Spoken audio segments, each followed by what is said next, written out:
because this army really demands a lot of mobility. Do these overlords have anything? No, it doesn't look like it. Artosis already Nidus worming everything together, or Nidus networking everything together, so we can put some link ups to these expos.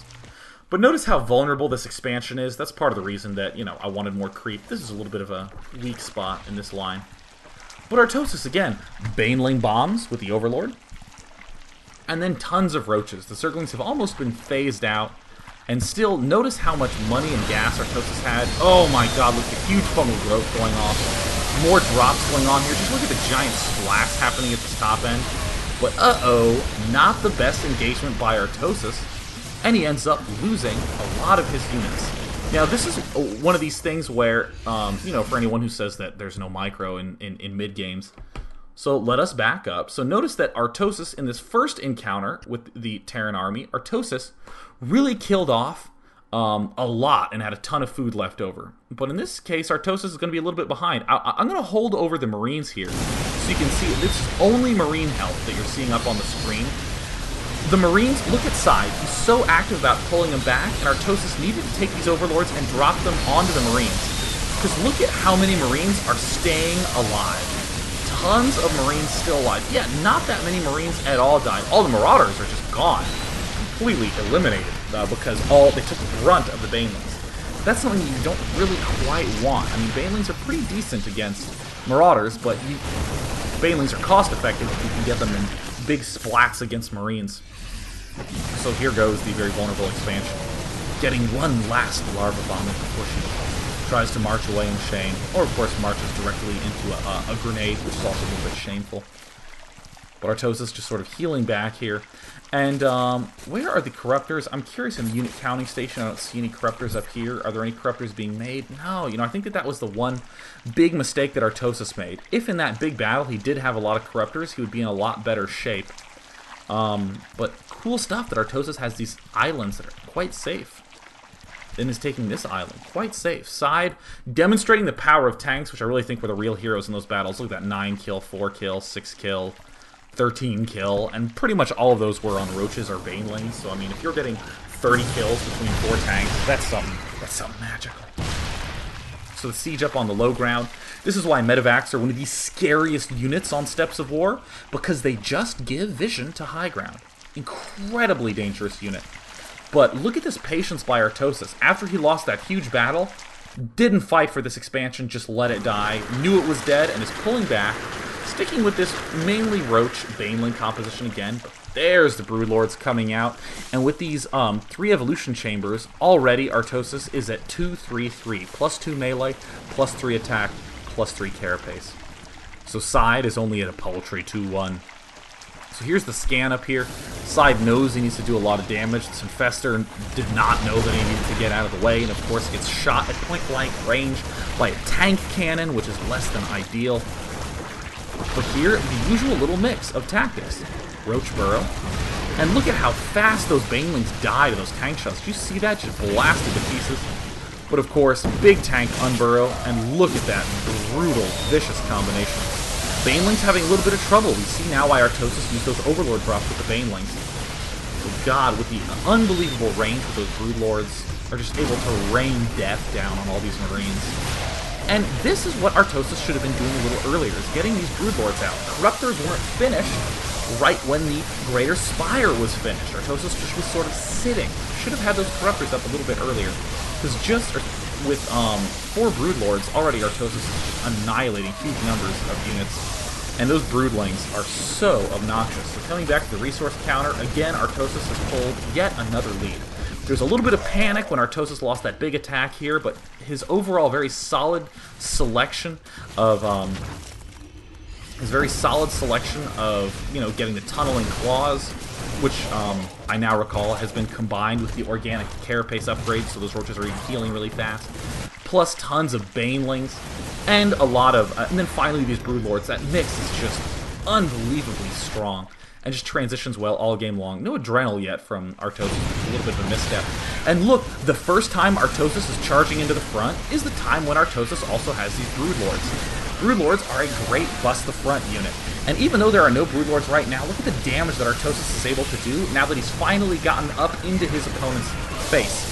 But I want you to note, once those Broodlords are gone, Artosis is going to be able to do a little bit of stuff, but notice how much is dying here. This is just a death trap right here. That's the kill zone for Terran.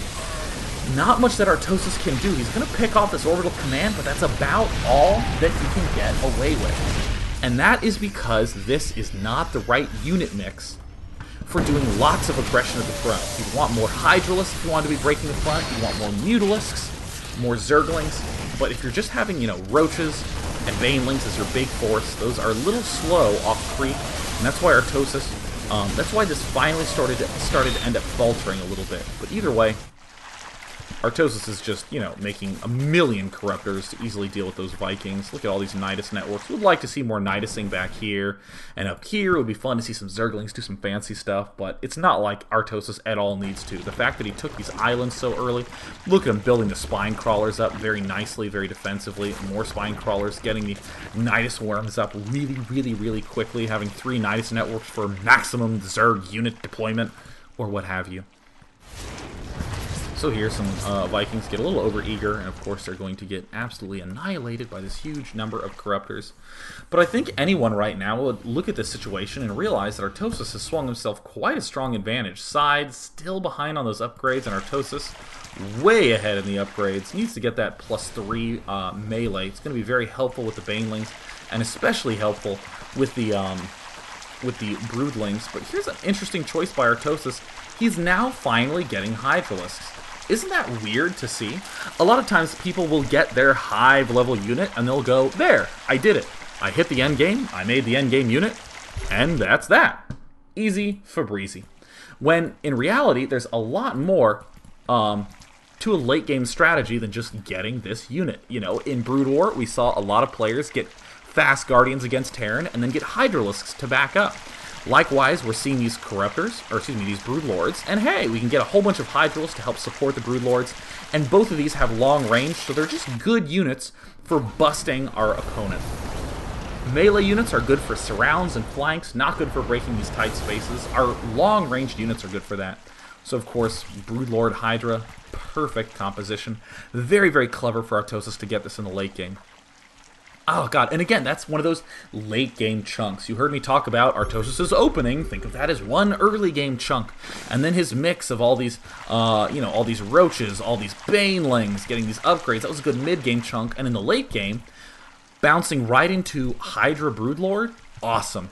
And, you know, 11 Broodlords, no matter what the case, is awesome. For any of you who are uncertain about that, if there's one thing we want to be clear on, it's having, you know, more than a control group of Broodlords is going to be pretty good. Going to be pretty good. And look at our poor Terran friend, Side, who, you know, trying to find any opening he can, but there's creep everywhere. It's not really feasible to get an Expo up. You pretty much have to slowly march up and kill off every side of the map. So he is going to be moving up here. Very smart move, very cautious defensive play, moving as far northward as he could. But look at this number of Broodlords coming in. Not a ton of Hydralisks, just some. A little curious why they're being rallied up here. Oh, it's because the Nidus network wants to spit him out right here and be blown away if they manage to stay alive in time. But with this many Broodlords, oh my god, I mean, all those Broodlings that get spawned, just never, ever, ever let any units get up to the Broodlords. Like, never at all. This is part of the reason why the little one is always saying things like, man, maybe I should get Ghost to deal with the Broodlords. Look at these Vikings trying as hard as they can, but I mean, with that many Broodlords, your ground army evaporates so quickly, and all these units are just target firing these Broodlings first. Hydras are hardly even taking any damage, and these Vikings are even corrupted, so they're taking a little bit more damage. Easy peasy cleanup. And with just one running base left that's almost mined out, you know, the biggest one has 520 minerals, the lowest one about 350. Side just looking for anywhere to float this orbital command. Here, obviously, is not going to be a good choice, but as it turns out, can't even land it here. You know, I'm curious if I go to the side cam, he might be trying to land it here. Can't really tell, but either way, it's a little bit rough. But by this late stage of the game, Artosis is pretty much going mass Corruptor and mass Broodlord, which can't be bad. I wouldn't disagree with that unit composition right there. But Side obviously playing from a horrendous, awful, no good, very bad, less than perfect position. And it's all because of Artosis' fantastic transitioning start to finish. Just nifty. botched this attack a little bit, but you can see that if that wasn't botched, Artosis would have had an extraordinarily one-sided game.